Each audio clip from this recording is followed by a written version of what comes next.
وسلم على آله وصحبه أجمعين. اللهم صل على سيدنا محمد وعلى آل سيدنا محمد. Assalamualaikum warahmatullahi wabarakatuh. Yang lahir bersama jemputan kita Ustaz Zuhairi bin Zulkifli, Yang Musa Encik Nazri bin Fahad, Pengurusi Taman Pandan Jaya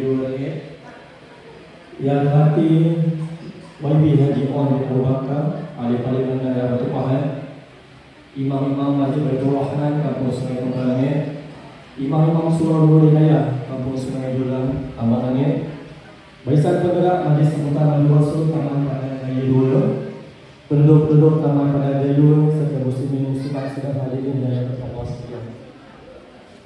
Selamat datang ke sambutan Majlis Ahli Rasul sallallahu alaihi wasallam dekat Taman Pandan Jaya 2 Langit pada tahun 1444 Hijrah. Sesungguhnya kehadiran muslimin muslimat pada malam yang penuh rahmat di Majlis Ilmu dan Taman Syurga Dunia ini merupakan satu wadah bagi kita menzahirkan kesyukuran kepada Allah atas segala nikmat yang dianugerahkan kepada kita, iaitu iman hidup dalam iman dan Islam.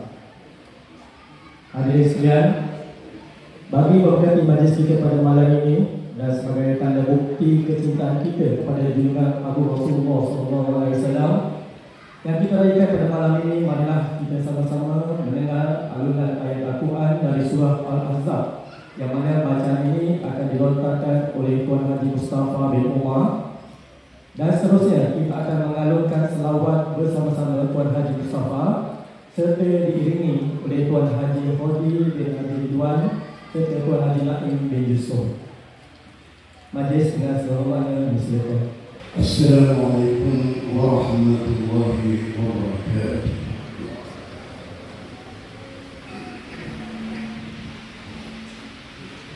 A'udzu billahi minasyaitonir rajim.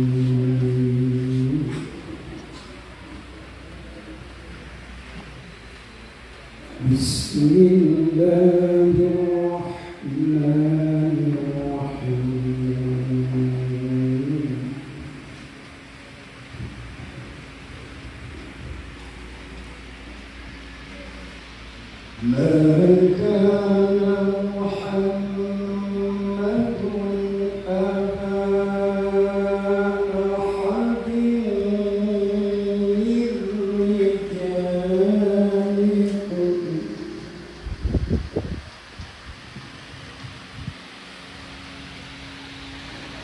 ولكن رسول الله وخاتم النبيين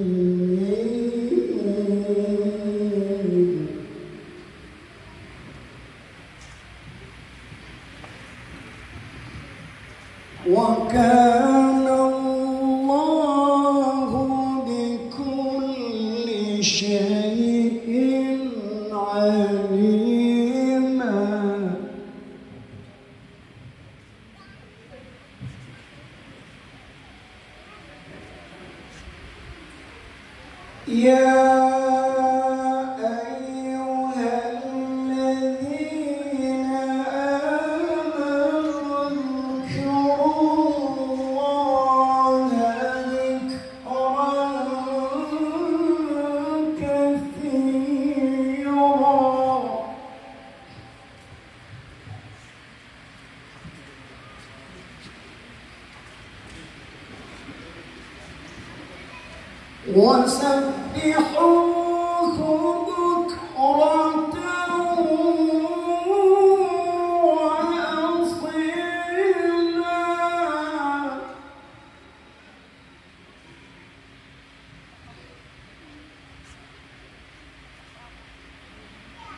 Pengajaran daripada ayat yang dilakukan oleh Tuan Mustafa tadi dari surah Al-Ahzab.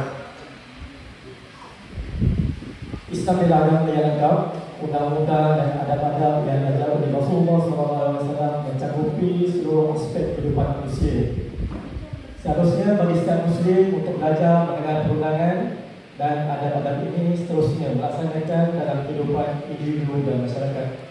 Agar apa yang disampaikan menjadi iktibar dan berkajar buat kita semua. Bagi meneruskan majlis ilmu kita pada malam ini, majlis dengan penuh hasil kesyukuran menjemput Encik Nazim bin Fahad, Pengurusi Taman Padang Jaya 2 juga penggerak utama majlis Muadu Rasul pada malam ini untuk memberikan sepatah berkata dengan segala hormatnya dipersilakan. Bismillahirrahmanirrahim. Assalamualaikum warahmatullahi wabarakatuh. Bismillahirrahmanirrahim. Wassalatu wassalamu ala sayyidina Muhammad Alhamdulillah, pada malam ini 2 hari bulan 12. Sebelum itu terima kasih kepada Komisi Majlis Cik Faizal agak dulu sikit bincang. Alhamdulillah sebab kita tempat baru. Sebelum ni kita buat majlis, kalau masih ingat sejarah daripada tahun 2007, tahun YB tahun 2007 kami buat majlis beratapkan inilah kanopi sana tu. Itu kanopi legend kalau mesti dipanggil lah. Jadi pada malam yang hari ini kita sama-sama dapat meraihkan majlis kesyukuran kita, majlis rasul kita untuk penduduk Taman Padang Jaya 2. Tahun 2018 dulu kita jemput Al-Ustazah Qari pemenang antarabangsa Ustazah Azza, dan masih ingat lagi bacaan untuk dia sebelum guru dia. Inilah guru kepada Ustazah Azza yang juara international peringkat antarabangsa yang dulu. Jadi bila dia jumpa dengan guru dia, dia cakap dengan saya, Nazim, inilah guru saya mengajar bacaan-bacaan ini. Jadi malam ini kita berdua, kita dapat guru kepada juara antarabangsa. Kalau macam ni juara apa? Wallahu a'lam kan? Juara semesta maksudnya. Ustaz. Okey, tanpa saya ucapkan juga pada malam hari ini dengan sumbangan sama ada secara langsung ataupun tidak langsung kepada semua penerima, sama ada daripada Taman Padang Jaya 2, daripada kejiranan Taman Padang Jaya 2, dan sama ada secara langsung dari segi tenaga, wang ringgit.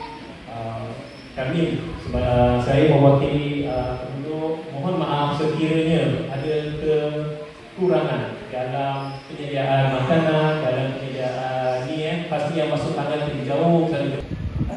Ini musibah yang dikasih Allah sekalian, pada sama besar hati mengadu-adukan kehadiran Al-Fadil Ustaz Zuhairi bin Zulkifli atas kesudian beliau menerima jemputan Taman Padang Jaya 2 sebagai penceramah yang kita pada malam ini.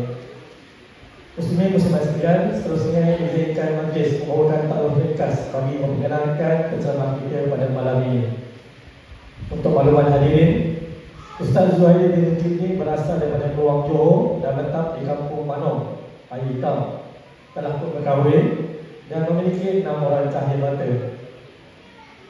Antara kerjaya beliau merupakan seorang perunding motivasi dan latihan di Artikra Training Academy dan Konsultan. Dia juga merupakan guru berkala di Yayasan Madrasah Baitul Mayan Batu Pahat, dan beliau juga merupakan seorang mutawif ataupun pemimpin umrah melalui agen travel tours yang berhad. Pengalaman kerjaya beliau merupakan penceramah motivasi keluarga Sakinah di Pejabat Kadi Keluang. Beliau merupakan juga guru berkala di Ibu Pejabat Polis Batu Pahat, juga di Penjara Keluang, dan juga merupakan seorang penceramah motivasi di berbagai sekolah dan organisasi seperti Hospital Keluang, Hospital Batu Pahat, dan juga Kemah Keluang. Beliau juga seorang penceramah di berbagai universiti seperti di USM, UNISA, UMS, UTHM, College Master, Mahat Johor, KTPI, dan berbagai lagi. Masya Allah, hebat banyak. Kedaulatan Johor, negeri belajar bersemayam tahta di Bukit Siring, tampillah puan ke pesada bicara, itulah hikmah kepada hadirin. Dengan penuh takzim, majlis mempersilakan Al-Fadil Ustaz Zuhairi bin Zulkifli bagi menyampaikan ceramah beliau, dan seterusnya mengetuai bacaan doa penutup pada malam ini. Majlis dengan ini mempersilakan Tuan. Warahmatullahi wabarakatuh. إن الحمد لله نحمده ونستعينه ونستغفره ونعوذ بالله من شرور أنفسنا ومن سيئات أعمالنا من يهده الله فلا مضل له ومن يضلله فلا هادي له أشهد أن لا إله إلا الله وحده لا شريك له وأشهد أن محمدا عبده ورسوله اللهم صل وسلم وبارك على سيدنا وحبيبنا وشفيعنا وزخرنا ومولانا محمد. قال الله تعالى في كتابه الكريم: يا أيها الناس اعبدوا ربكم الذي خلقكم والذين من قبلكم لعلكم تتقون. صدق الله العظيم. قال النبي صلى الله عليه وسلم: ومن أحيا سنتي فقد أحبني ومن أحبني كان معي في الجنة أو كما قال رسول الله صلى الله عليه وسلم. Alhamdulillah, apa khabar hadirin hadirat muslimin muslimat yang dirahmati Allah sekalian? Semuanya sehat, semuanya baik-baik belaga. Alhamdulillah, syukur kepada Allah. Pada malam yang barakah dan mulia ini, Allah Ta'ala pilih kita semua untuk hadir di dalam sebuah majlis yang mudah-mudahan majlis ini majlis yang dirahmati dan pasti diberkati Allah Subhanahu wa taala dan amin insyaallah. Syukur kepada Allah dalam ramai-ramai manusia Allah pilih nama-nama kita untuk hadir di dalam majlis ini. Mudah-mudahan Allah angkat darjat kita, Allah Taala muliakan kita dan Allah Taala masukkan kita ke dalam syurga bersama baginda Nabi sallallahu alaihi wasallam. Alhamdulillah. Terima kasih kepada Cikgu Fazal sebagai pengurusi majlis pada malam ini, dan tidak lupa kepada yang berbahagia pengurusi Taman Pandan Jaya 2 Tuan Muhammad Nazim bin Haji Fahad sudi jemput saya malam ini, dan khususnya kepada sahabat saya Al-Fadil Ustaz Naim, dan tidak lupa kepada Tuan Haji Mustafa selaku Imam Masjid Baitur Rahman Sungai Kokat Regit, dan tidak lupa kepada yang berhormat Tuan On bin Abu Bakar selaku ahli parlimen bertuhan. Tidak lupa untuk mengucapkan tahniah kepada wali subhanallah. Dan tahniah kepada tuan-tuan, puan-puan, ibu ayah sekalian.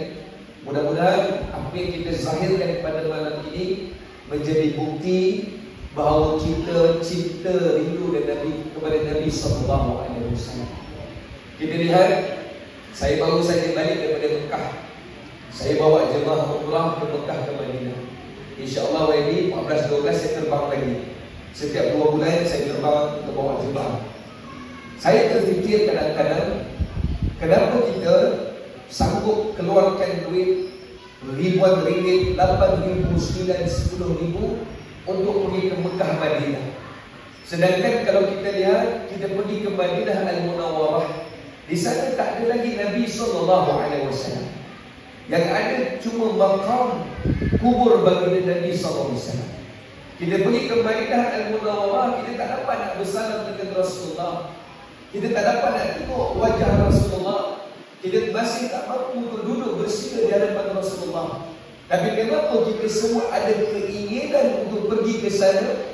Kenapa kita sanggup berhabis wang ringgit, masa dan tenaga untuk pergi ke sana?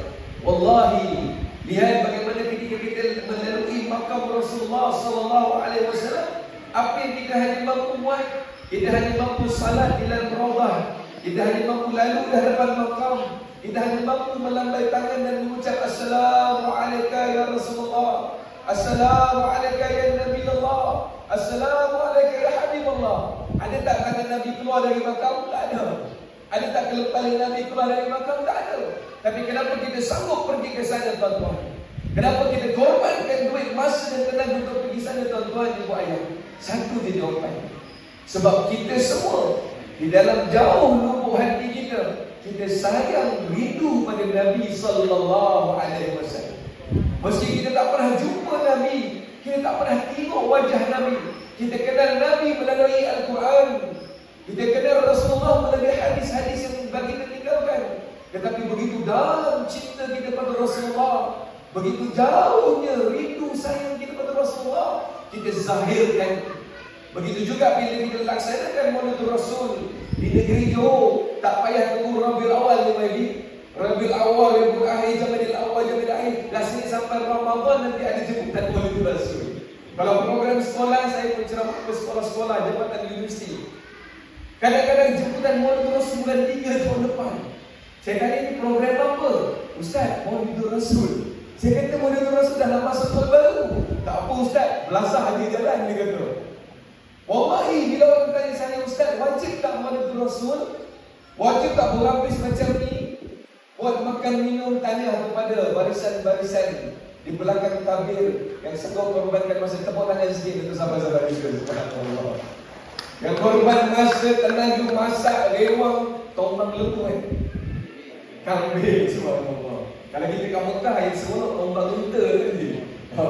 Ada rezeki, saya doakan semua yang hadir dapat menggunakan haji dan umrah berkali-kali. Amin, insya-Allah. Hadirin Allah sekalian, kenapa kita buat Maulid Rasul? Tidak lain. Kalau orang tanya, Ustaz, wajib kena ada Maulid Rasul? Sambung ni, tempah beda. Depan taman saya dah nampak muka sendiri dah. Saya bukan YB tu kan. Saya tak selalu mana-mana mati. Terkejut saya tengok. Masya Allah. Anak saya kata, Abi. Saya bawa anak-anak. Anak saya 6 orang. 2 orang tak ada. 4 orang saya bawa. Abi, kat tepi taman dah ada muka dah. Subhanallah. Seminggu lepas ada kawan lalu daripada Pontian patah balik ke Senggarang, telefon saya, Ustaz, bila masa bertanding Ustaz, kenapa? Dekat taman Bandang Jaya ada muka Ustaz. Allah, saya kena jenuh tu. Jenuh nak jawab ni. Saya bukan sesiapa. Saya hanya dijemput oleh sahabat-sahabat saya. Wallahi, kita semua bukan sesiapa. Kita semua, apapun pangkat yang kita pegang hari ini, apapun jawatan yang kita ganas hari ini, banyak mana tinggi ilmu ijazah yang kita miliki hari ini, kita semuanya sama. Kita adalah hamba Allah SWT. Kita semua sama. Kita adalah umat baginda Nabi sallallahu alaihi wasallam. Hari ini kita nak suntik balik semangat cinta kita pada Nabi. Hari ini kita nak suntik semangat supaya ada rindu kita pada Nabi sallallahu alaihi wasallam. Itulah tujuan dan matlamat utama Maulid Rasul. Tahniah kepada pengurusi ahli jalan kuasa taman kerana sanggup anjurkan program begini. Saya doakan mudah-mudahan setiap tahun akan terus meriah dan meriah, akan terus mendapat sambutan yang luar biasa daripada masyarakat di karya ini. Amin. Amin, insya-Allah. Hadirin Allah, hari ini manusia makin jauh dari Allah. Saya salah seorang guru yang mengajar di dalam penjara. Penjara mana jangan tanya, rahsia. Saya mengajar sejak 2016 penjara. Saya dijemput sebagai konsultan, sebagai perunding untuk mengajar, sama ada bantuan-bantuan di peringkat juhala 17, 18, 19 tahun, atau bantuan-bantuan di peringkat hukuman mati, subhanallah, dan bantuan-bantuan yang memang akan dikeluarkan. Di negeri Johor ni banyak penjara yang tuan-tuan. Saya ceramah di berbagai tempat, alhamdulillah. Tapi banyak-banyak tempat yang saya pergi yang mengajar tentang makna hidup, yang benar-benar mengajar tentang makna agama, pentingnya agama, pentingnya ilmu dalam kehidupan ini. Bila saya masuk dalam penjara, Bu, bukan bantuan ya, saya berceramah. Saya keluar masuk Tuan Haji Mustafa. Memang biasa keluar masuk. Tuan-tuan, saya kongsikan sedikit, walaupun ini rahsia tapi sedikitlah saya kongsikan. Pengarah penjara negeri Johor izinkan saya. Sampai hari ini saya mengajar. Kalau ada mana-mana yang ambil live dan sebagainya, yang kenal dengan pengarah bagi tahu dah, dia kenal saya. Dia panggil saya anak dia, sudah rapat sana. Ketika saya berada di sana, dia jemput. Kali pertama saya masuk teruja, tuan-tuan. Bukan teruja kenapa? Bayangkan kalau kita dijemput ceramah di mana-mana, di sekolah, di masjid, di surau, di organisasi jabatan kerajaan swasta, kita disambut dengan penuh keraian, dengan penuh senyum tawa daripada orang yang menjemput kita. Sampai dekat pintu tadi, subhanallah, pengurusi, ustaz, Tuan Haji semua datang. Tapi berbeza bila kita dijemput dalam penjara. Bila kita jemput ke dalam penjara, kita boleh bayangkan sedikit bagaimana manusia yang bila dia nak masuk neraka Jahannam berhadapan dengan malaikat Zabaniyah. Na'udzubillah min dzalik. Tidak ada senyuman. Tidak ada senyuman sedikit pun di wajah mereka. Seolah-olah macam saya ini pun salah seorang bantuan dekat mereka. Dia sambut saya dengan senapang M16 mereka. Subhanallah. Bayangkan saya nak berceramah Tuan Haji Mustafa YB. Kalau kita selalu ceramah macam ni, Allah yang duduk kita orang soleh, yang duduk dengan kita ahlul Quran, yang duduk dengan kita orang-orang alim, orang-orang baik, orang bijak pandai. Tapi bayangkan ketika dalam penjara saya ceramah, kiri dan kanan saya orang pegang senapang. Nak ceramah apa kan lagi?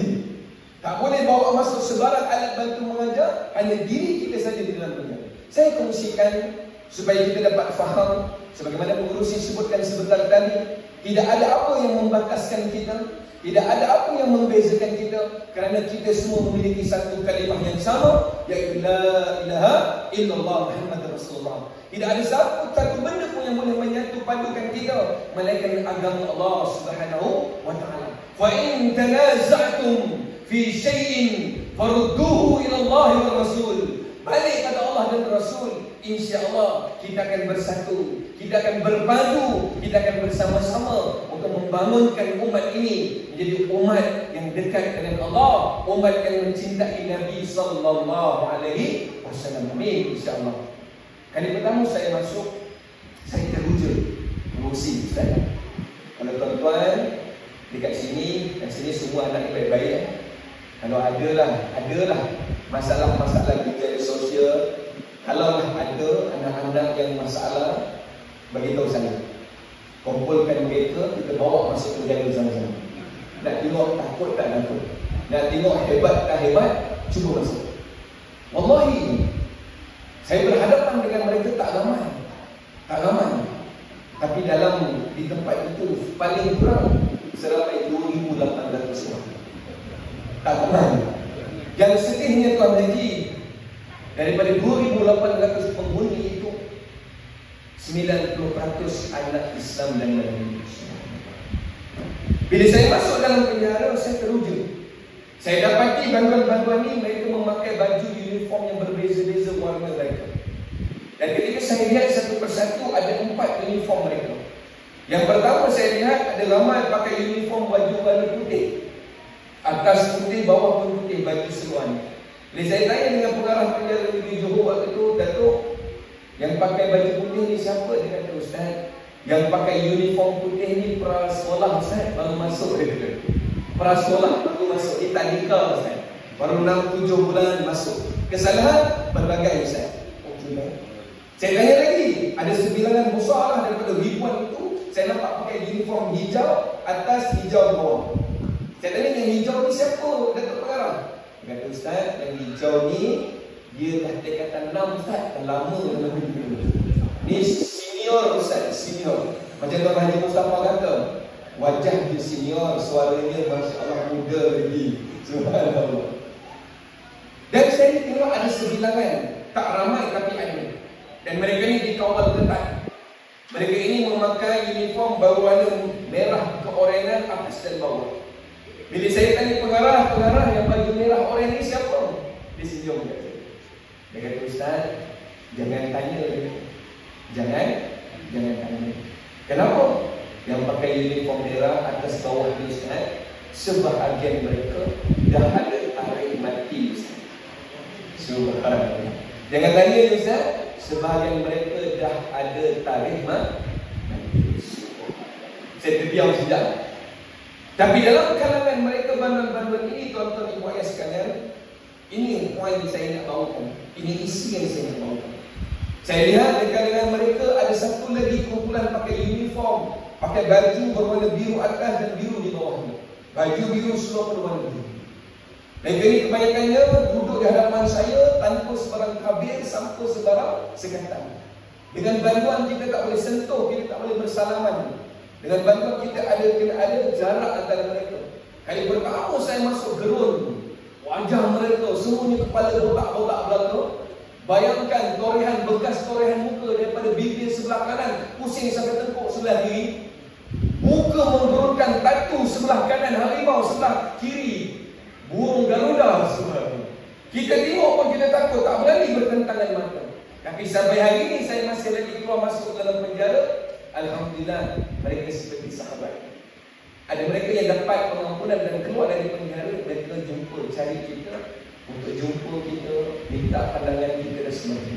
Ada macam Allah sekalian, ada satu kumpulan dalam penjara pakai uniform warna biru. Saya tanya, Datuk yang baju biru ni siapa?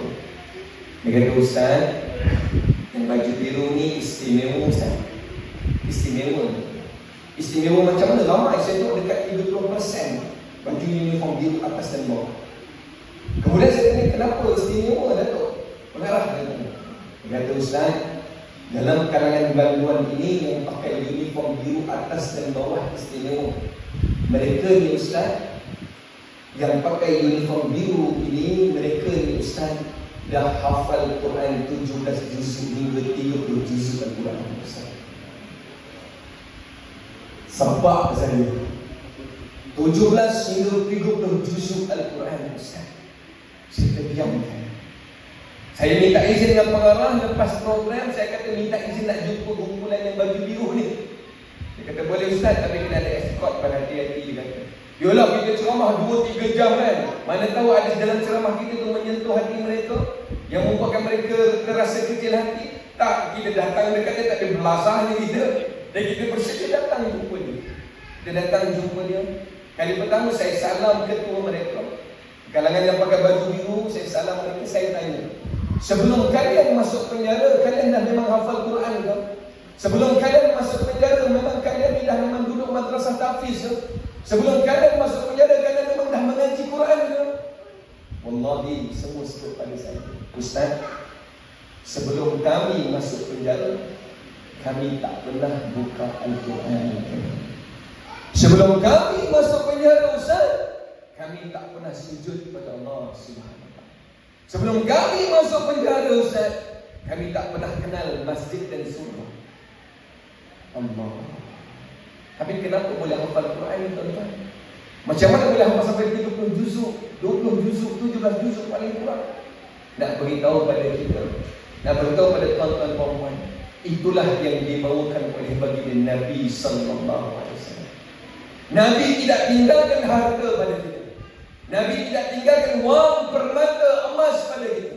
Nabi tak tinggalkan pangkat dan jawatan pada kita. Nabi tak tinggalkan keturunan pada kita. Tapi yang Nabi tinggalkan, itulah kitabullah, itulah Al-Quranul Karim, itulah dustur yang diturunkan kepada Nabi SAW, yang menjadi pelembagaan kehidupan seluruh umat manusia, tidak kira bangsa di mana saja dia berada. Itulah Al-Quran. Lihat bagaimana pengarah sebut pada saya, Ustaz, 15 tahun dulu sebelum Ustaz datang ke dalam tempat ini, Ustaz, sebelum Ustaz datang ke dalam tembok ini, Ustaz, sebagaimana seluruh manusia faham, semua masyarakat faham, bila sebut penjara tempatnya hukuman, betul?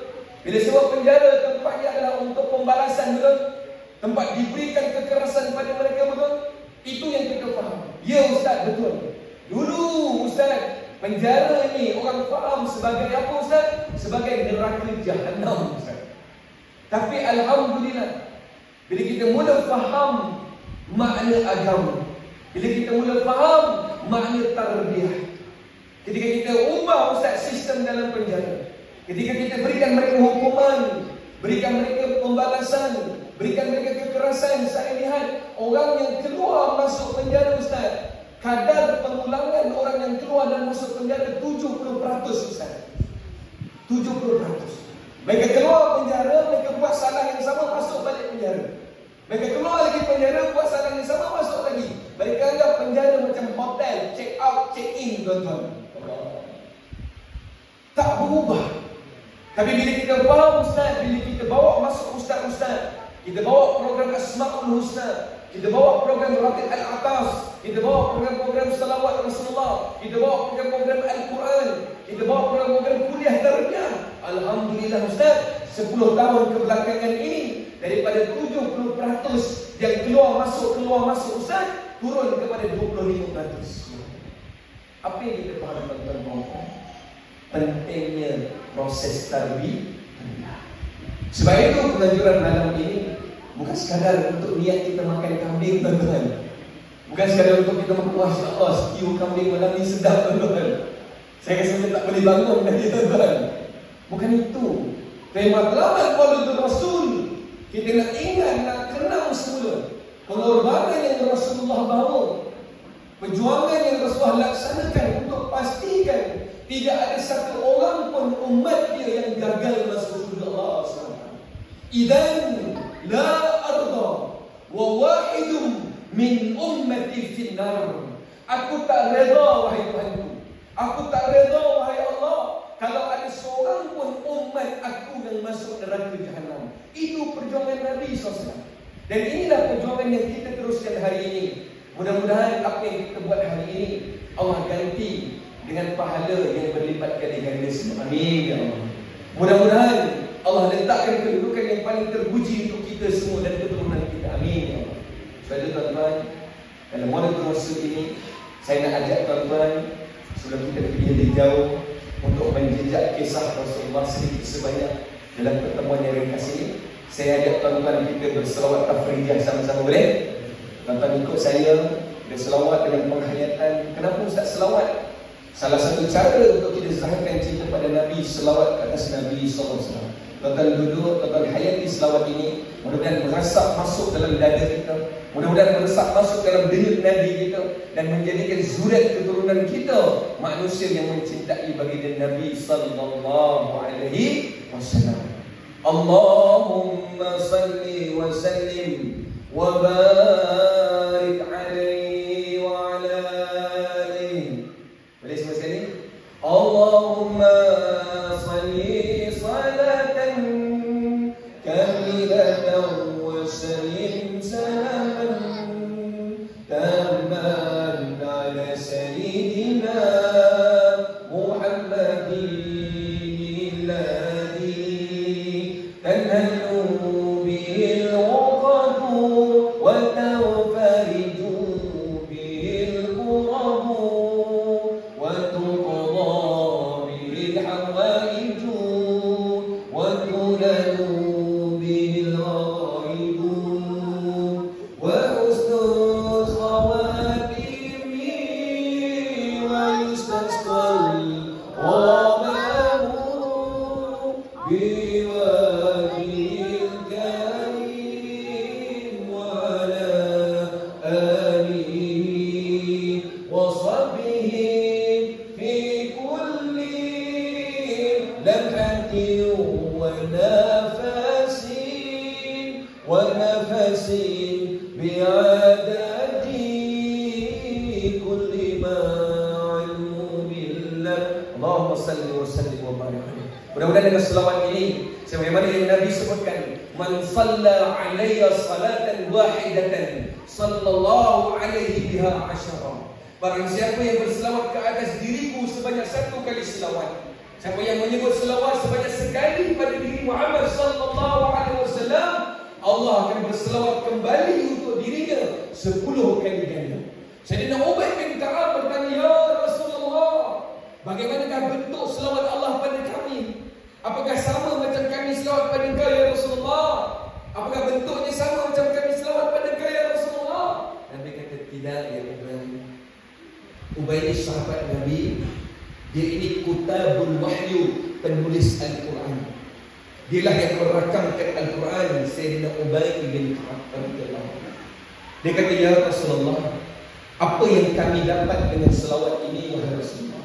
Yang pertama, Nabi sallallahu alaihi wasallam sebut, saudara tuan-tuan ibu ayah, ajarkan anak-anak kita, zuriat keturunan kita, ajarkan diri kita, bila sebut nama Rasulullah, bila dengar nama Rasulullah disebutkan, wajib ucap Allahumma salli wa sallim wa barik alaihi. Malas, kalau malas sekalipun, paling tidak bila dengar nama Rasulullah, wajib sebut sallu ala Nabi.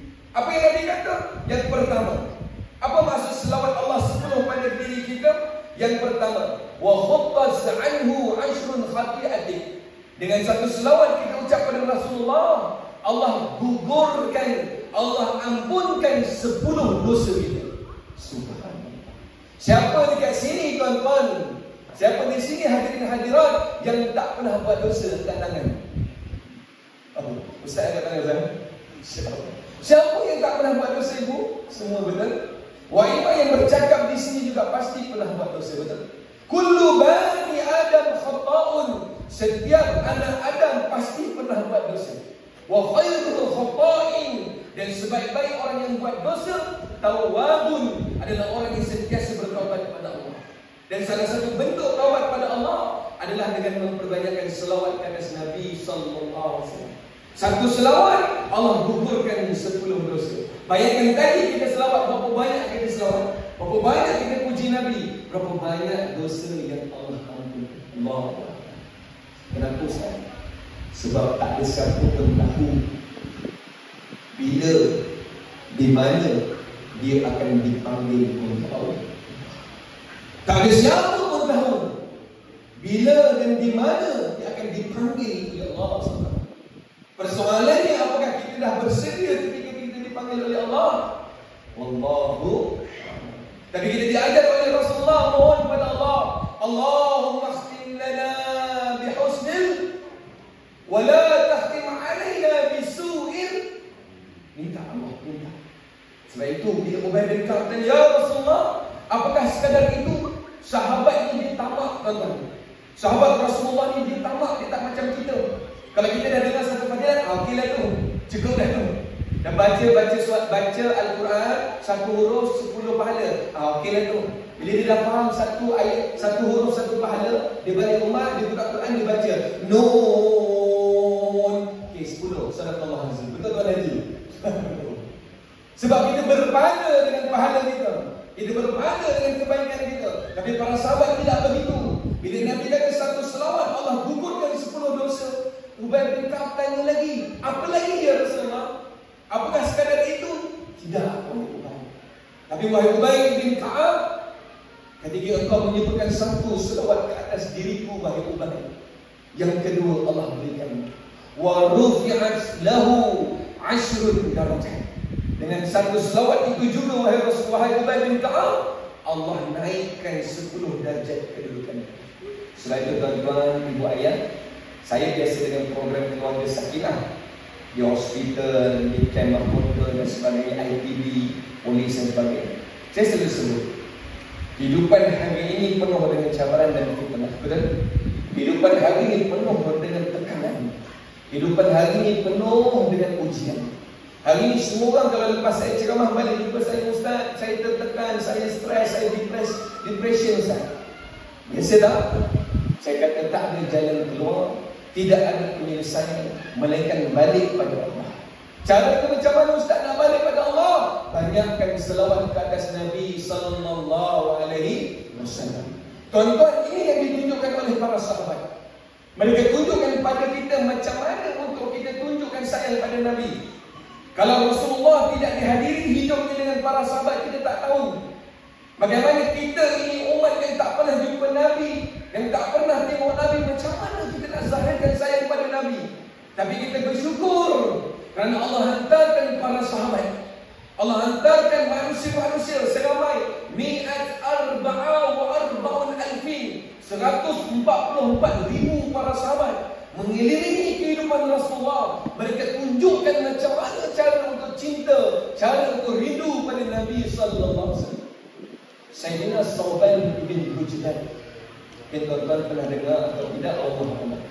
Ada seorang sahabat Nabi namanya Sauban. Kalau nanti nak dapat cucu, bagi nama Sauban bin Hujdan. Tak sedap lah Ustaz namanya, tak glamour. Tak glamour Ustaz. Nak nama zaman sekarang, glamour Ustaz. Masya Allah. Nama Alia, Aisyah, Kristina, Bakrisha, Al-Qais. Masya Allah. Nak sebut apa pun tak tahu dah. Lalu panggilnya apa? Allah. Panggilnya apa? Manja. Panggilnya apa? Comel. Baik, nama baby. Simple baby. Satu je. Allah. Nama kita sama dua. Satu bapa kata senang mak nak sebut, bapa nak sebut. Senang orang nak alkin. Allah. Alhamdulillah sekalian, Sauban bin Hujdan ini bukan sahabat penulis Quran. Sauban bin Hujdan ini bukan periwayat hadis. Kalau tuan-tuan tengok dalam kitab-kitab hadis, jarang dengar nama Sauban bin Hujdan. Dalam kitab Al-Rahiqul Makhtum Syekh Abdul Rahman Al-Mubarakfuri, dalam kitab sirah yang besar ada sebut Sauban bin Hujdan. Siapa dia? Dia sahabat yang saleh, sahabat yang dekat dengan Nabi SAW. Nabi SAW suka sangat dengan Sauban. Sauban ni antara orang yang paling istiqamah salat berjemaah dengan Nabi SAW. Nabi paling suka tengok Sauban Sauban kalau solat subuh berjemaah akan berada di belakang Nabi SAW. Kalau dia tengok muka Nabi, Nabi bagi salam, dia akan senyum dekat muka Nabi, Nabi akan senyum pada muka dia. Itu Sauban. Tapi Sauban radhiyallahu ta'ala anhu ni satu hari dia datang jumpa Nabi. Dia datang jumpa Nabi, waktu itu Nabi tengok selalu waktu subuh dia tersenyum, dia ceria, wajahnya gembira. Tapi kali ini pada satu subuh dia datang solat belakang Nabi, muka dia sedih, muka dia subul, muka dia macam ada masalah.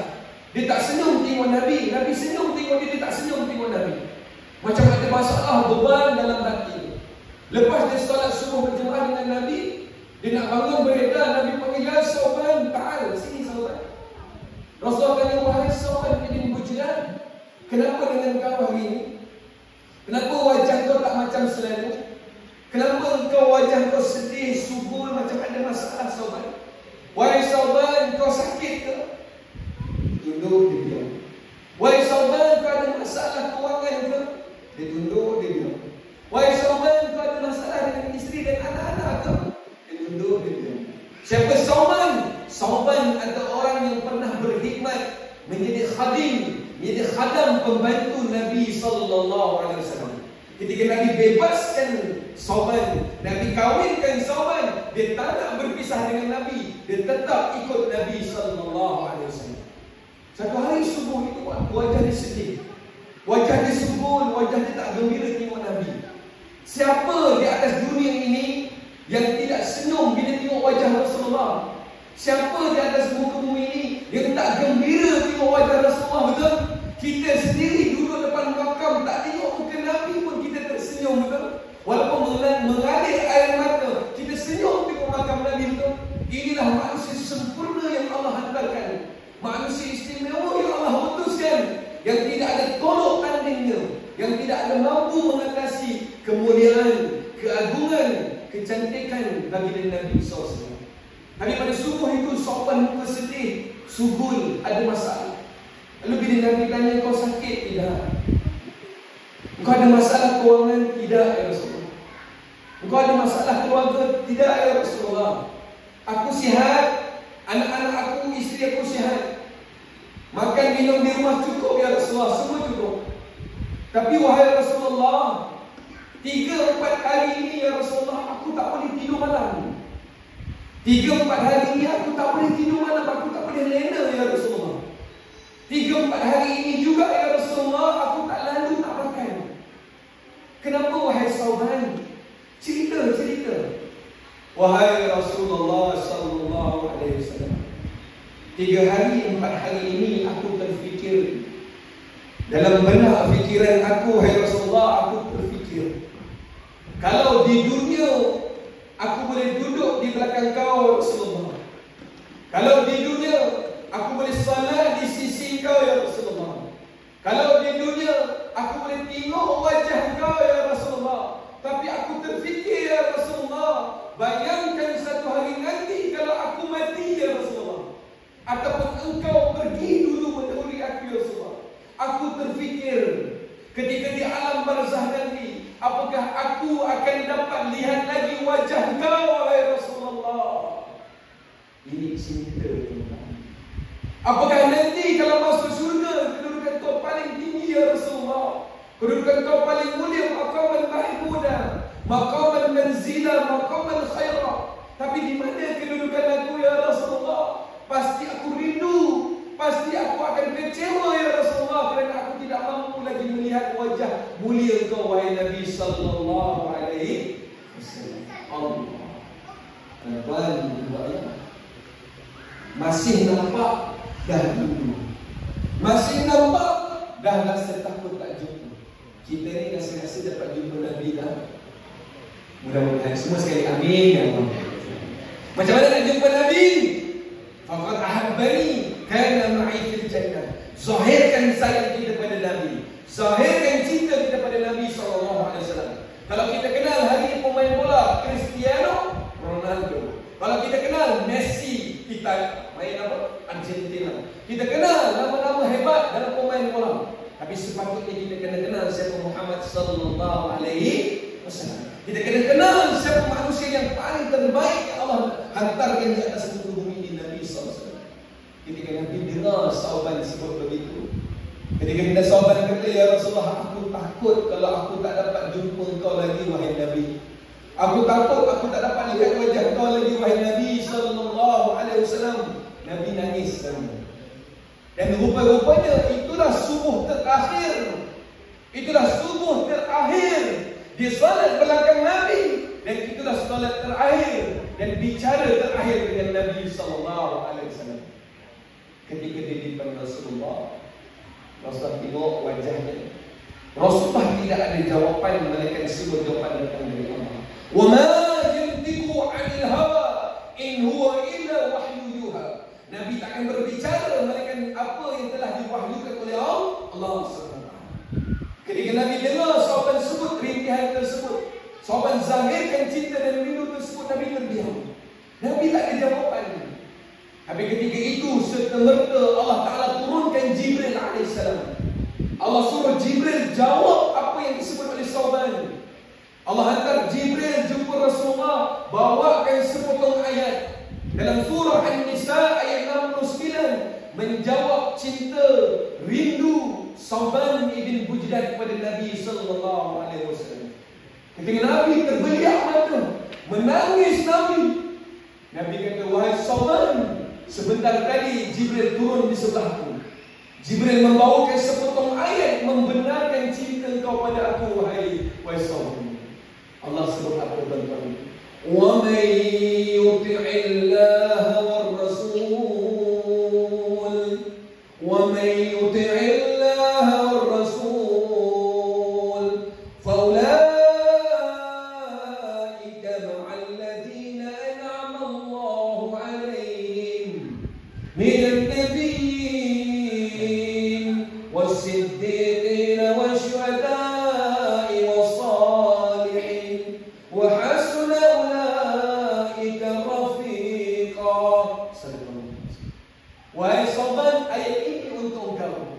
Sesungguhnya wahai Sauban, selagi mana kau taat pada Allah dan kau zahirkan taat dan cinta kau pada aku Nabi Allah, engkau pasti bersama aku di dalam syurga Allah Subhanahu wa taala. Kau pasti berjiran dengan aku di dalam syurga Allah Subhanahu wa taala. Ini maklumat kita sebagai anak zuriat kita, ahli keluarga kita, faham mahabbatul Nabi, ibadatul azimah. Cinta pada Nabi adalah ibadah yang teragung. Sayang pada Nabi, ibadah yang teragung.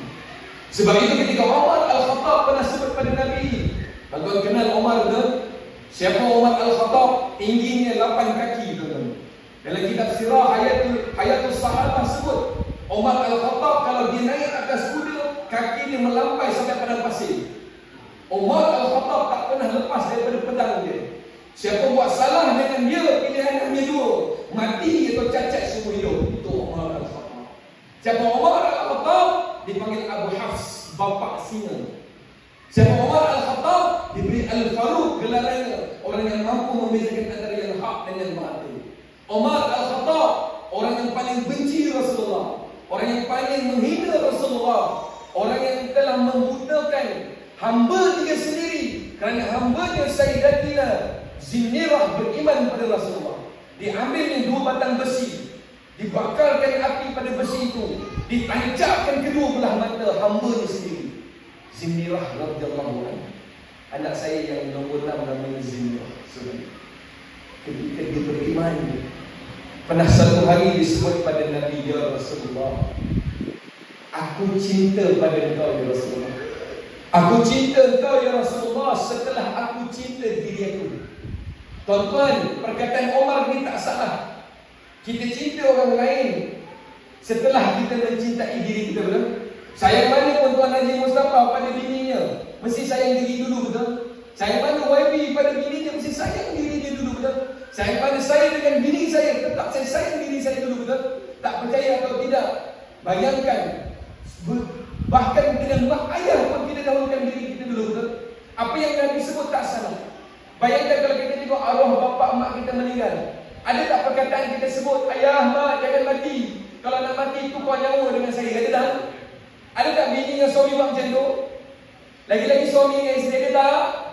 Yang ayang sakaratul maut, ayang dah nazak ni, kita tukar nyawa ya. Ada tak? Salam. Apa yang dia suruh? Cepat sikit yang, cepat sikit, belakang 3 orang tunggu yang. Normal. Apa yang Umar Al-Khattab sebut, aku sayang kau Rasulullah setelah aku sayang diri aku, itu biasa. Tapi ketika Nabi dengar perkataan ini, Nabi tak boleh terima. Tuan-tuan dengar hadis ini. Ketika Nabi dengar Umar kata, wahai Rasulullah, aku sayang kau setelah aku sayang diri aku sendiri. Nabi sebut apa? La ya Umar, tidak, bukan begitu wahai Umar. La yu'minu, tak sempurna iman kau wahai Umar, hatta akuna ahabba ilaihi, sehingga kau sayang aku lebih dari segala-galanya wahai Umar. Hatta akuna ahabba ilaihi min walidi wa waladihi wan nasi ajma'in. Kau sayang aku lebih dari segalanya wahai Umar. Itulah cinta yang sebenar, cinta yang paling agung. Qul in kuntum tuhibbuna Allah, qul in kuntum tuhibbuna Allah fattabi'uni yuhibbukum Allah wa yaghfir lakum dhunubakum. Wahai manusia, kalau benar kalian beriman kepada Allah, wajib untuk kalian mengikuti, mencintai baginda Nabi sallallahu alaihi wasallam. Tapi tuan-tuan, ibu ayah sekalian, kalau cerita tentang Nabi, belajar tentang kisah Nabi, saya di Madrasah Baitul Bayan di Israel waktu saya mengajar Al-Quran dan Sirah. Misalnya saya kupas sirah dalam tahun-tahun sejak 2015-16 itu.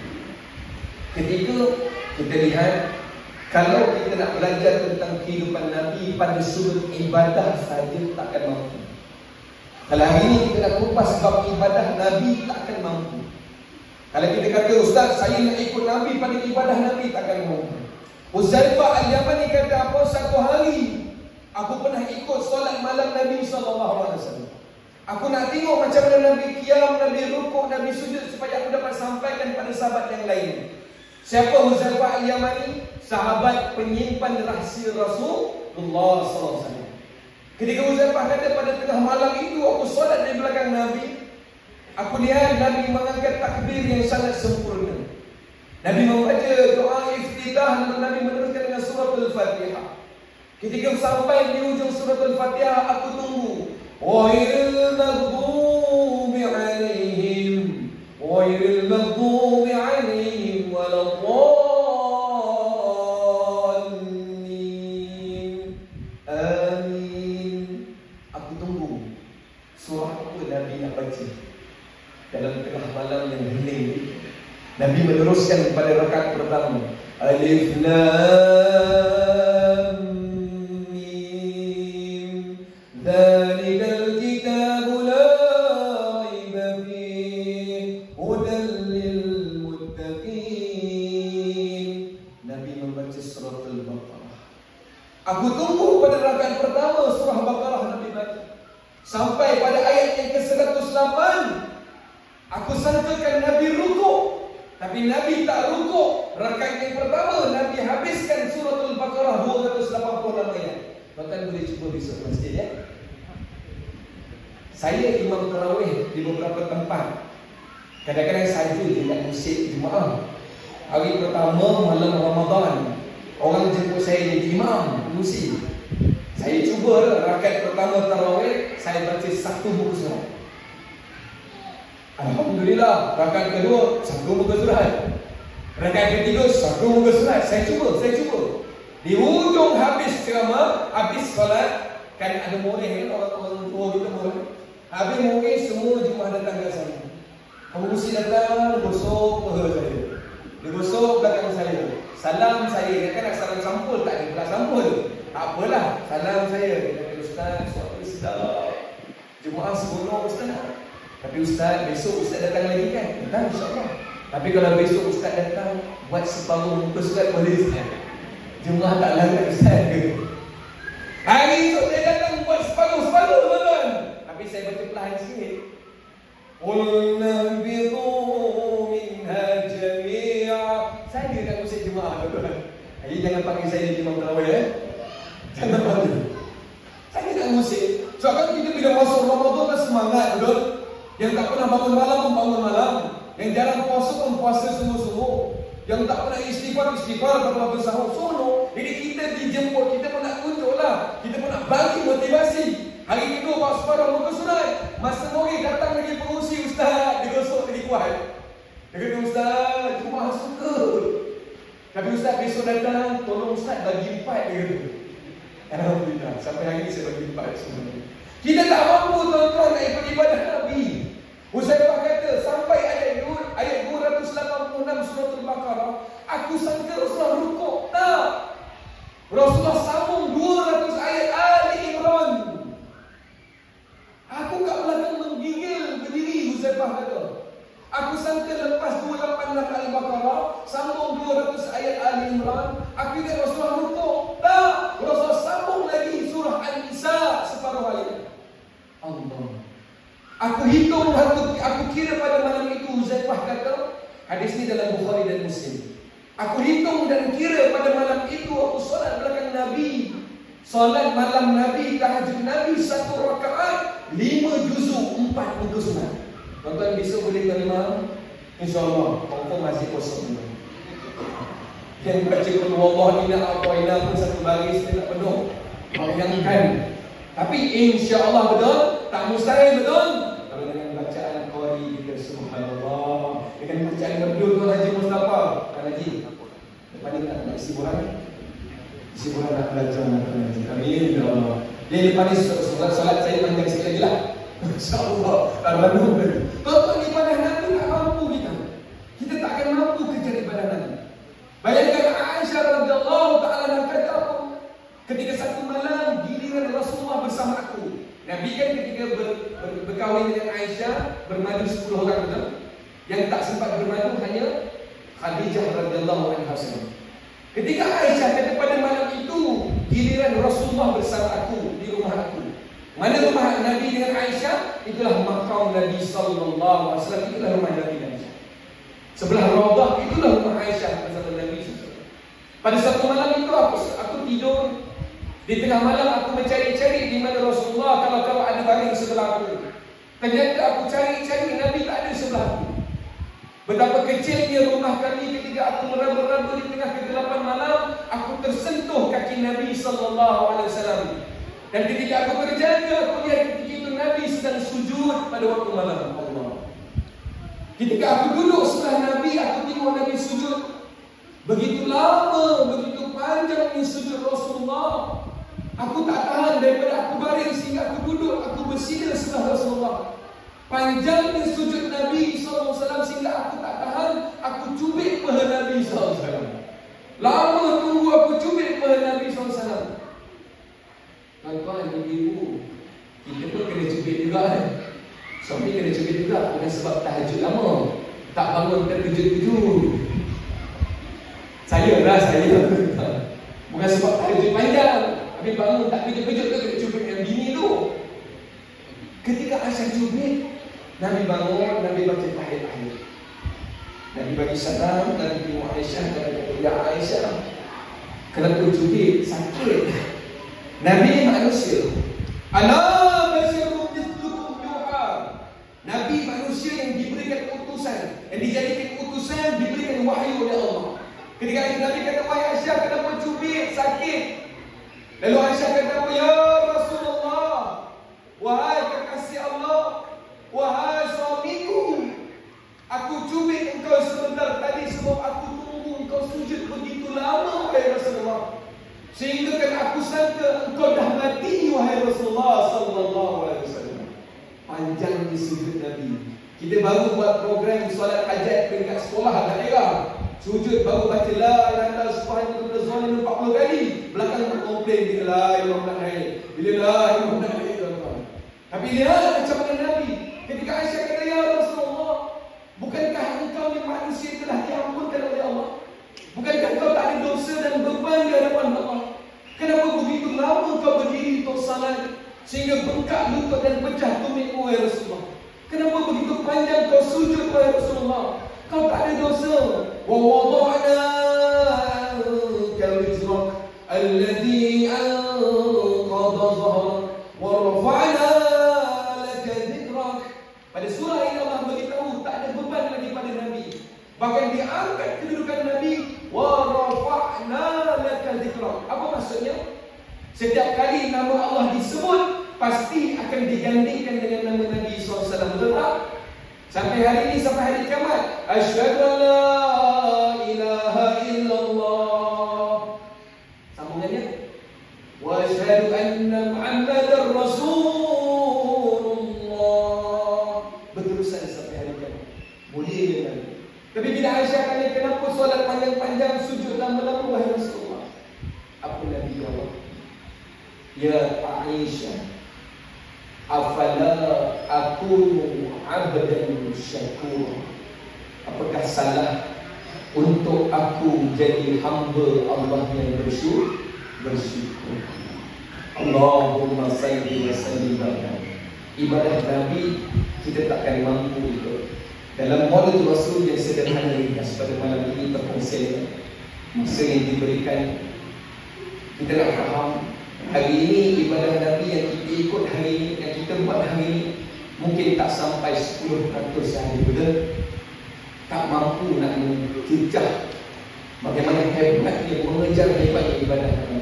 Tapi dalam ibadah Nabi, bukan sekadar ibadah yang Nabi nak tunjukkan, tapi Nabi nak tunjukkan sallallahu alaihi wasallam.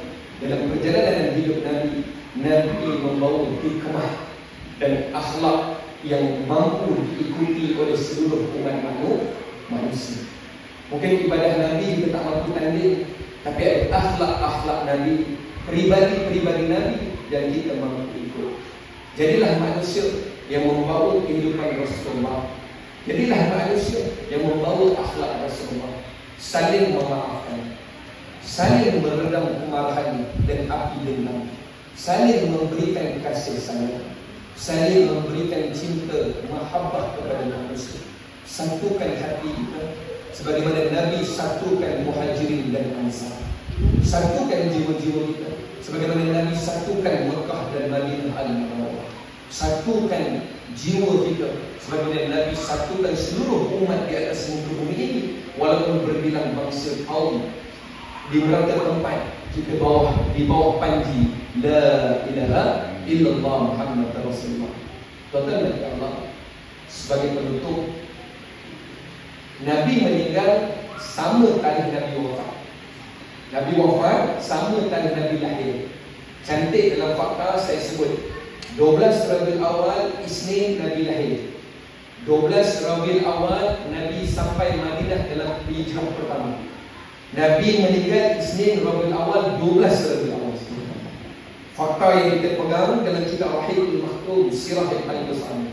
12 Rabiul Awal adalah tarikh, bukan sahaja tarikh tangisan kegembiraan di atas kelahiran Muhammad SAW. Tetapi 12 hari bulan Rabiul Awal Isnin juga adalah tarikh kesedihan buat seluruh umat Nabi SAW. Nabi meninggal dunia bukan kerana peperangan. Nabi tidak ditusuk tombak, Nabi tidak dipanah, Nabi tidak ditebas dengan pedang. Tapi Nabi SAW sakit kepala, demam yang sangat kuat disebabkan racun yang Nabi SAW termakan ketika peperangan Khandaq.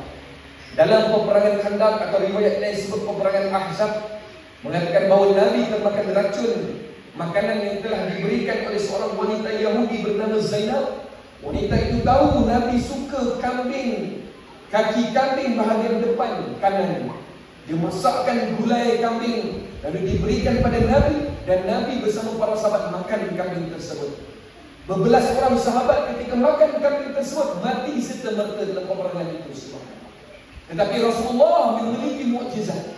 Ketika Rasulullah makan pada peperangan itu 4 tahun sebelum Rasulullah wafat, Rasulullah makan daging itu, kambing yang telah mati, yang telah menjadi gulai itu berbicara kepada Rasulullah. Wahai Rasulullah, muntahkan aku kembali, ludahkan aku kembali, seluruh tubuhku penuh dengan racun, wahai Rasulullah. Tapi sayang, Rasulullah telah tertelan telah tertelan sedikit daripada kambing tersebut dan menjadi sebab kewafatan Nabi sallallahu alaihi wasallam. Di atas Jabal Rahmah tahun ke-10, kurang 1 atau 2 bulan sebelum Nabi wafat, itulah haji Rasulullah yang terakhir. Ketika Nabi berdiri di atas Jabal Rahmah, berhimpun 1,144,000 sahabat. Itulah hajjatul wada, itulah khutbatul wada. Itulah haji terakhir dan itulah khutbah perpisahan terakhir kepada Nabi daripada Nabi sallallahu alaihi wasallam. Nabi berdiri di atas Jabal Rahmah. Ketika itu Nabi berkata, "Wallahi, demi Tuhanku, inni la adri la'alli alqakum ba'da hadha bihadha al-mawqif abada." Pada hari ini aku tak rasa bahawa aku akan berdiri pada tahun depan di tempat yang sama bersama kalian. Aku tak rasa aku akan berdiri lagi di tempat ini bersama kalian pada tahun hadapan. Itu perkataan terakhir Nabi, menandakan Nabi SAW akan wafat. Meninggalnya Rasulullah, itulah kiamat pertama kepada seluruh umat Nabi SAW. Lihat hari ini, macam mana kita nak zahirkan cinta dan budi ini. Bawa semua kisah-kisah ini dengan kisah Rasulullah ini mampu menentukan hati nurani kita semua. Amin. Dengan kisah-kisah yang dibawakan ini mampu menyuntik cinta dan rindu kita pada Nabi SAW. Mudah-mudahan semua yang hadir, semua yang menjadikan program pada malam ini, Allah terima cinta kita, rindu kita, apa yang kita zahirkan ini sebagai amal jariah kita untuk membuka pintu syurga kita di hadapan Allah SWT. Amin. Amin. Sebagai penutup, betapa besarnya kita sebagai umat Rasulullah. Tuan-tuan nanti Allah, Nabi sebut dalam sebuah ayat, Allah berfirman pada surah Ali Imran ayat 110, "Kuntum khaira ummatin ukhrijat lin-nas." Kuntum khaira ummatin ukhrijat lin-nas ta'muruna bil ma'ruf wa tanhauna 'anil munkar ila akhir ayat. Wahai kalian umat aku, kalian adalah sebaik-baik umat yang diutus untuk segala umat manusia. Para sahabat tak faham ayat ini. Wahai Rasulullah, bagaimana kami ini menjadi umat yang terbaik diutus untuk sekalian manusia? Apa maksud kau wahai Rasulullah? Nabi SAW menyebut dalam sebuah hadis Bukhari, wahai para sahabat, wahai umatku sekalian, nanti ketika berlakunya hari kiamat, nanti ketika berlakunya perhimpunan di padang mahsyar, orang pertama yang akan dipanggil dihisab oleh Allah adalah Nabi Nuh alaihissalatu wassalam. Ketika Nabi Nuh dipanggil oleh Allah, ya Nuh, yud'a Nuh, wahai Nuh, datang kemari wahai Nuh, Allah panggil. Ketika itu Nuh berkata kepada Allah, wallahi labbaika wa sa'daika ya Rabb, wahai Tuhanku, aku menyambut panggilanmu wahai Allah SWT. Ketika Nabi Nuh berdiri di depan Allah di padang mahsyar, lalu nanti Allah bertanya kepada Nabi Nuh, wahai Nuh, ya Nuh, hal ballaghta? Wahai Nuh, apakah engkau telah sampaikan apa yang aku berikan pada engkau? Wahai Nuh, apakah engkau telah sampaikan amanah yang aku berikan pada engkau? Wahai Nuh, apakah engkau telah sampaikan amanah tugasan yang aku berikan pada engkau? Wahai Nuh. Tuan-tuan, kita kenal Nabi Nuh dah? Kita baca kisah Nabi Nuh dalam Quran betul? Kita sebut nama Nabi Nuh 22 rasul disebut dalam Quran betul? Kita tak pernah jumpa Nabi Nuh, tapi kita tahu kisah ini. Ketika Nabi Nuh berdiri di depan Allah, Allah tanya, wahai Nuh, kau dah buat kerja belum? Di dunia dulu kau dah sampaikan amanah sebagai rasul belum? Nabi Nuh jawab satu perkataan, na'am, sudah. Lalu Allah tanya, wahai Nuh, di mana umat engkau? Tuan-tuan, kita tahu Nabi Nuh dakwah ni 950 tahun. Siang dan malam dakwah. Tapi berapa ramai umat Nabi Nuh? Tak ramai, 80 orang saja. Rasulullah umurnya 63. Bahkan ada ayah-ayah yang umur dah lebih 63, betul Tuan Haji? Allah, lebih umur Nabi ni. Nabi berdakwah, amanah Nabi pegang 23 tahun saja. Tapi berapa ramai orang yang Islam, betul? Seluruh dunia ni ramai orang Islam, betul? nak tunjukkan hebat Nabi SAW. Tapi Nabi Nuh berdiri depan Allah. Ketika Allah bertanya, wahai Nuh, kau dah sampaikan tak? Sudah, wahai Allah. Kalau begitu, wahai Nuh, mana umat kau? Di belakang aku, wahai Allah. Allah bertanya, wahai Nuh, ya qaumi Nuh, wahai umat Nabi Nuh, hal ballaghakum? Apakah Nuh dah buat kerja dia? Apakah Nuh dah sampai amanahnya? Samalah kita hari ini, tuan-tuan. Tuan-tuan duduk taman pandang kayu. YB dah buat kerja belum? Contoh lah YB. Contoh. Macam tu lah. Saya juga, imam tempat saya, imam dah buat kerja belum? Imam masih tak ada juga masjid. Tak buat kerja. Tuan-tuan, ketika umat Nabi Nuh ditanya, wahai umat Nabi Nuh, apakah Nabi kalian dah buat kerja? Apakah Nabi kalian Nuh dah sampaikan kebenaran pada kalian? Tuan-tuan tahu tak dalam hadis Bukhari ini, apa jawab umat Nabi Nuh? Ramai-ramai umat Nabi Nuh jawab pada Allah, wallahi, wahai Tuhan kami, ma'atana min nadhir. Nuh tak pernah sampaikan apa pun pada kami, wahai Allah. Subhanallah. Tuan-tuan, Nabi Nuh ni depan siapa sekarang? Allah. Berdiri dekat padang apa sekarang? Mahsyar, bukan padang bola, tuan-tuan. Menangis Nabi Nuh bila umat Nabi Nuh kata Nuh tak pernah buat kerja, Nuh tak pernah sampaikan apa pun pada kami. Nangis Nabi Nuh depan Allah.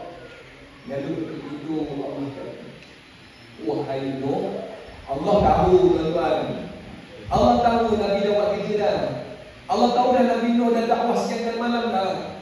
Allah tahu dah Nabi Nuh dah ingatkan manusia 950 tahun dah. Allah tahu. Tapi persoalan itu sebagai dialog untuk kita faham hari ini. Bila Allah bertanya, ya Nuh, apabila umat kau tidak mengaku apa yang kau buat, apabila umat kau menafikan apa yang kau buat, wahai Nuh, hari ini, al-yawm, hari ini, wahai Nuh, man yashhadu laka annaka ballaghta. Sekarang pada siapa kau nak jadikan saksi, wahai Nuh?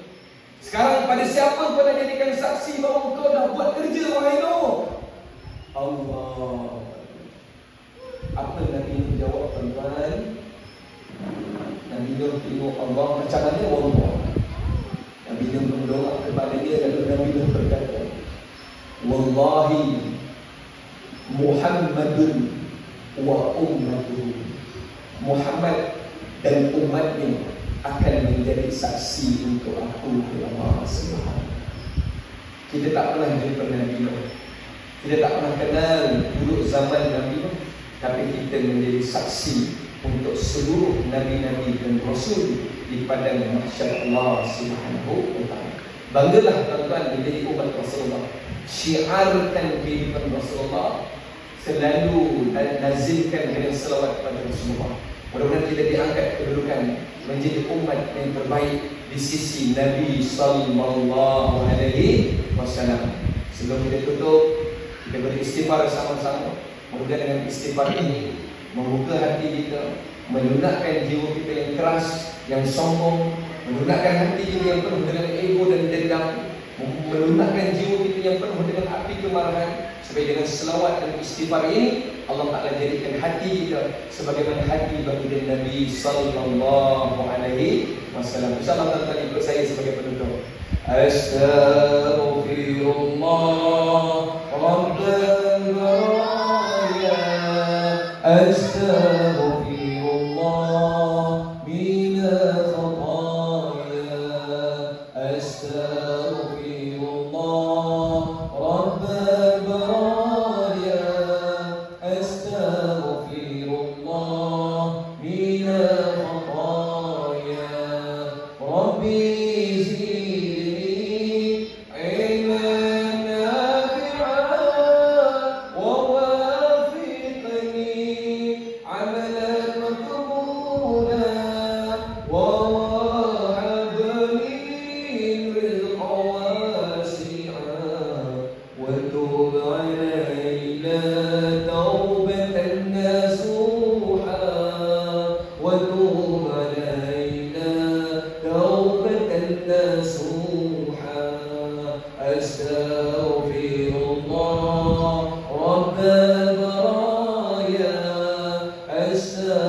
Astagfirullah minal khataya. Aku qali hadza wa astaghfirullah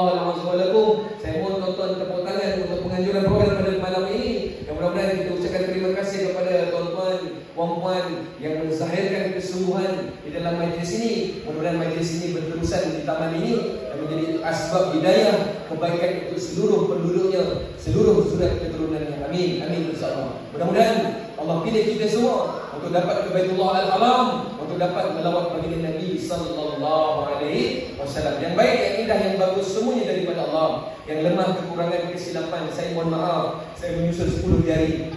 Andai ada terkasar bangsa terlebih bicara, maafkan saya boleh? Saya mohon ibu-ibu, ayah-ayah sekalian, tolong saya boleh? Di mana tempat saya akan sebut Tuan Haji YB. Tolong saya boleh? Kalau nanti tuan-tuan puan-puan berdiri di hadapan Allah, tuan-tuan puan-puan ibu ayah dah masuk surga Allah, tolong jadi saksi untuk saya boleh? Kalau sebut di hadapan Allah, ya Allah, Ustaz Zuhairi pernah sampai ke tempat kami, Ustaz Zuhairi pernah menyampaikan sedikit ilmu pada kami, ya Allah, izinkan Ustaz juga masuk surga bersama kami, ya Allah. Amin. Amin insya-Allah. Billahi taufiq wal hidayah. Wassalamualaikum warahmatullahi wabarakatuh. A'udzubillahi Bismillahirrahmanirrahim. Alhamdulillahi rabbil alamin. Wassalatu wassalamu ala asyrafil anbiya'i wal mursalin wa ala alihi wa sahbihi ajma'in. Allahumma salli ala sayyidina Muhammad tuballighuna biha hajja baitikal haram wa ziyarata habibika sayyidina Muhammadin afdalus salati wassalam في صحة وعافية والسلامة ولطف ملوك الغرام وعلى آله وصحبه وبارك وسلم. اللهم يا مقلب القلوب ثبت قلوبنا على دينك وطاعتك. اللهم أرنا الحق حقا وارزقنا اتباعه وأرنا الباطل باطلا وارزقنا اجتنابه. Ya Allah, ya Tuhan kami, wahai Tuhan yang Maha membolak-balikkan hati kami, Kau tetap teguhkan hati kami di atas landasan agama-Mu, ya Allah. Wahai Tuhan yang Maha membolak-balikkan hati kami, Kau tetap teguhkan cinta dan taat setia kami kepada baginda Nabi sallallahu alaihi wasallam. Ya Allah, jangan Kau palingkan hati kami, ya Allah. Jangan Kau sesatkan diri kami, ya Allah. Setelah Engkau berikan kami taufik dan hidayah-Mu, ya Allah. Ya Allah, kami mohon rahmat dan belas kasihan-Mu, ya Allah. Kami mohon rahmat dan bantuan-Mu, ya Allah. Jangan Engkau tinggalkan diri kami sendirian, ya Allah. Jangan Engkau tinggalkan diri kami sendirian, ya Allah. Walaupun sekelip mata, ya Allah. Kami serahkan diri kami, hidup dan mati kami, seluruh urusan ikhtiar dan tawakal kami hanya kepada-Mu, ya Allah. Allahumma Rabbana innana amanna faghfir lana dhunubana wa qina adhaban nar wa qina adhaban nar wa qina adhaban nar. Wa sallallahu ala sayyidina Muhammadin wa ala alihi wa sahbihi wa baraka wa sallam. Walhamdulillahi rabbil alamin. Taqabbalallahu minkum. Alhamdulillah, saya serahkan kembali kepada Cik Faizal dan mudah-mudahan ada rezeki kita bertemu lagi. Kalau tidak di dunia, mudah-mudahan kita bertemu di surga Allah Subhanahu wa taala. Amin. Amin insyaallah. Assalamualaikum warahmatullahi wabarakatuh.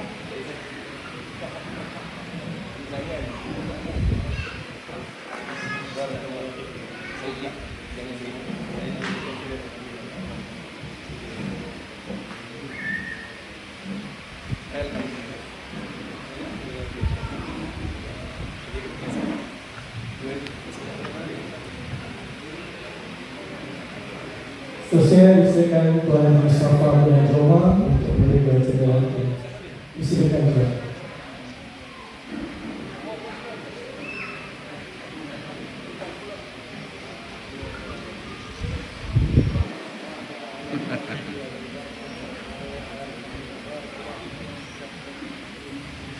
Dan seterusnya disilakan Encik Sangkon atau Encik Mahal Disangka untuk memberi baca lagi.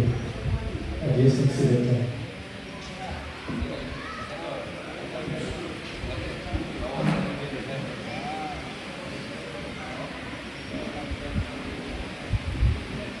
Makluman kisah Tuan Cik Mahal adalah apabila dibagi ketuakan silakan.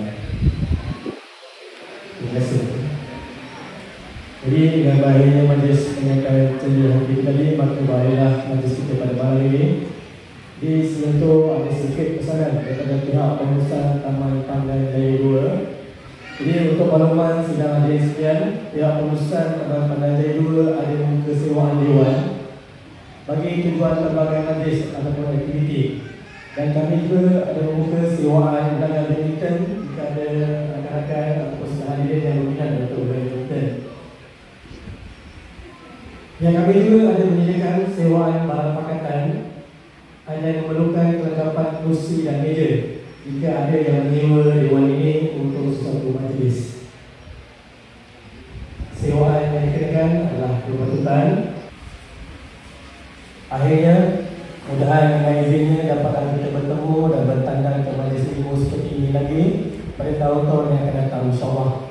Marilah kita menutup majlis ilmu kita dengan bacaan Tasbih Taharah dan surah Al-As. Bismillahirrahmanirrahim.